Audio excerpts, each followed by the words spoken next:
We've done the best NHL player from every OHL team, we've done the best NHL player from every WHL team, so today it is time to conclude the series with the best NHL player from every QMJHL team. This series has definitely been a ton of fun, and make sure to let me know down in the comments section below any videos that you guys want to see in the near future. And of course, if you guys are new and you want to see more hockey content like this, make sure to hit that subscribe button and turn on notifications so you never miss a video. Beginning the video with Bathurst, my pick is Patrice Bergeron, who didn't really have too much competition for this spot. The other notable current NHL player that they have produced is Matthew Perreault of the Winnipeg Jets, but it's not close between the two. Maybe one day a guy like Noah Dobson is going to take over this spot, and if we were talking all time, I'd definitely have to mention Roberto Luongo, but out of current players, it is easily Patrice Bergeron, who has been one of the better centermen in the entire NHL over the past decade. Next up we have Baie-Comeau, and my pick is defenseman David Savard for the Columbus Blue Jackets, and he's another player who didn't really have too much competition for this spot whatsoever. The only other active NHL players are Gabriel Bourque, Charles Hudon, and Valentin Zykov, and out of all those players, David Savard is definitely the most proven and the best. Yeah, his point totals this season are down, but with him it was never about the points. He's a really steady defender and a pretty big part of that Blue Jackets blue line. Moving on to the Cape Breton Screaming Eagles, it has to be Marc-Andre Fleury, but this one definitely was not as close as the past two. I want to give a big honorable mention to Pierre-Luc Dubois, who I think will definitely take over this spot in the next couple of years, but in my opinion it still does have to be Marc-Andre Fleury, and his individual stats weren't amazing this year. With just a .905 save percentage and 2.77 goals against, he was good enough for Vegas to win a good amount of the games that he played, and it also should be mentioned that he did miss some time this season. Moving along to Chicoutimi, it's gonna be Jean-Gabriel Pageau, and this one wasn't really close. He didn't have too much competition for this spot, with the only other notable guy being Antoine Roussel, and of course Pageau gets the edge over him. Pageau had a really strong season, scoring 24 goals in 60 games with the Senators, and then scoring 2 goals with the Islanders in 7 games after the deadline, giving him a career-high 26 goals on the season. He is also a really strong two-way centerman, and I think the Islanders are going to love having him around for the next 6 years. Next up we have my local team, the Halifax Mooseheads, and it has to be Nathan MacKinnon. I was pretty lucky to be able to watch him play through junior, and the Mooseheads have produced a ton of other really solid NHL players like Brad Marchand, Jacob Voracek, Nick Ehlers, Jonathan Drouin, Timo Meier, and Nico Hischier. But of all those guys, it has to be MacKinnon, who in my opinion is a top 5 player in the entire league. 93 points this season in just 69 games, did an amazing job of carrying the load offensively while Landeskog and Rantanen were injured. A Hart Trophy candidate for sure, and definitely the best active NHL player that came through the Mooseheads. Moving on, we have the Quebec Ramparts, and it's another superstar in Nikita Kucherov, but I will give honorable mentions to guys like Jonathan Marchessault, Anthony Duclair, Alex Radulov, and Marc-Edouard Vlasic,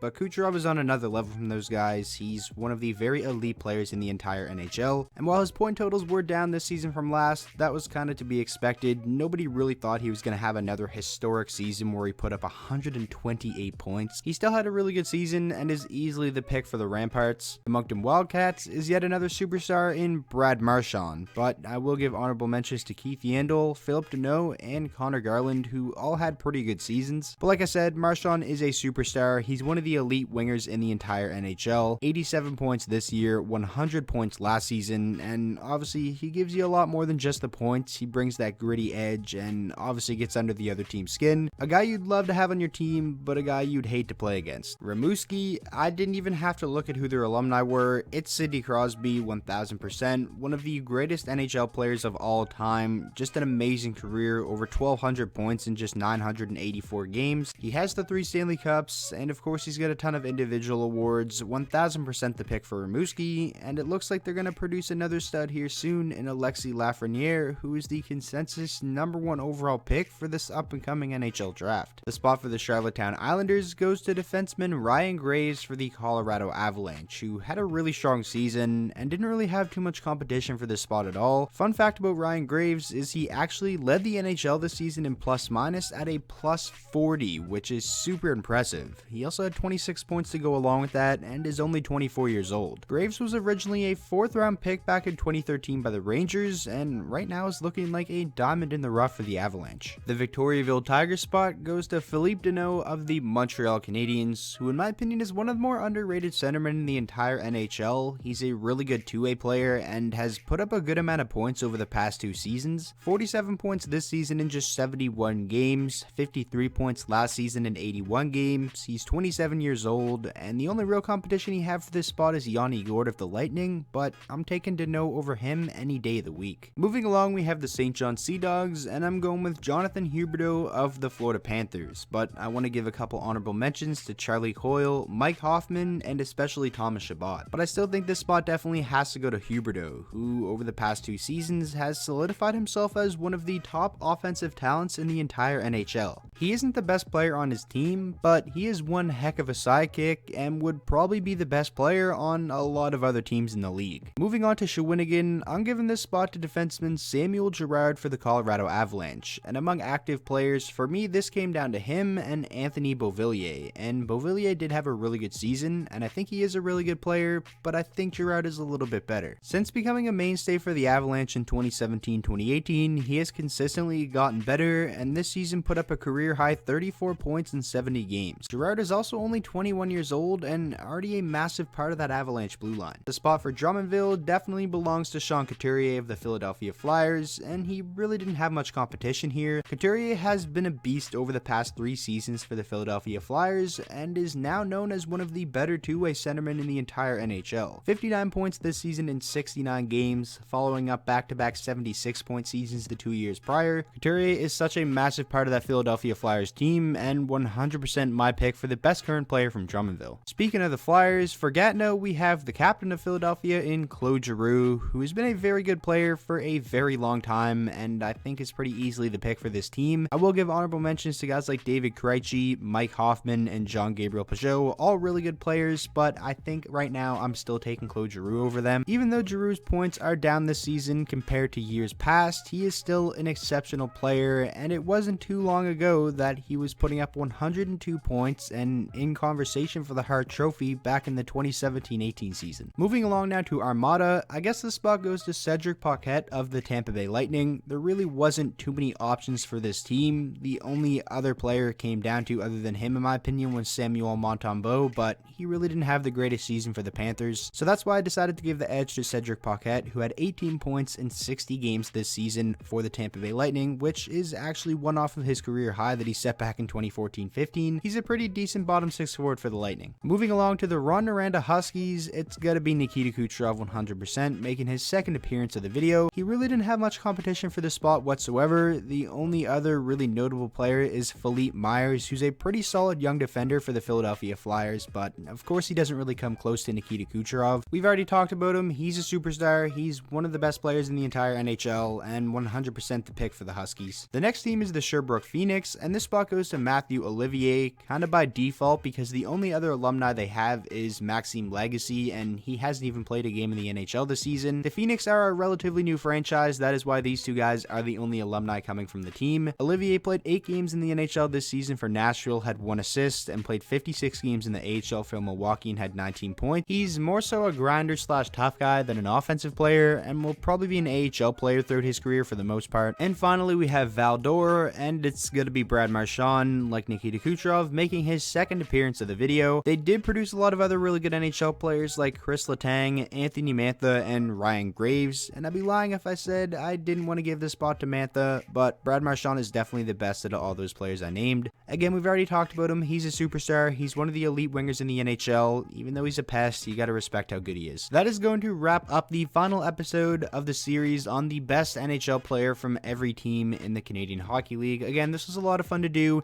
and if you do have any other video suggestions that you guys want me to do, make sure to let me know down in the comment section below. I am always open to hearing new ideas. I do have a pretty fun video coming here over the next couple of days that I think a lot of you guys will enjoy, so look out for that. And yeah, thank you guys so much for all the support on the channel lately. I really do appreciate it. I know it's pretty weird times right now, but I'm glad things on YouTube haven't really changed, and I know I've been using YouTube to kind of escape everything that's going on, whether that's making videos or watching videos, so I am glad you guys are really enjoying the content. And if you did enjoy this video, make sure to go down there and drop a like on it, and of course if you are new to the channel and you want to see more hockey content like this, make sure to hit that subscribe button, and I will see you guys all in the next video.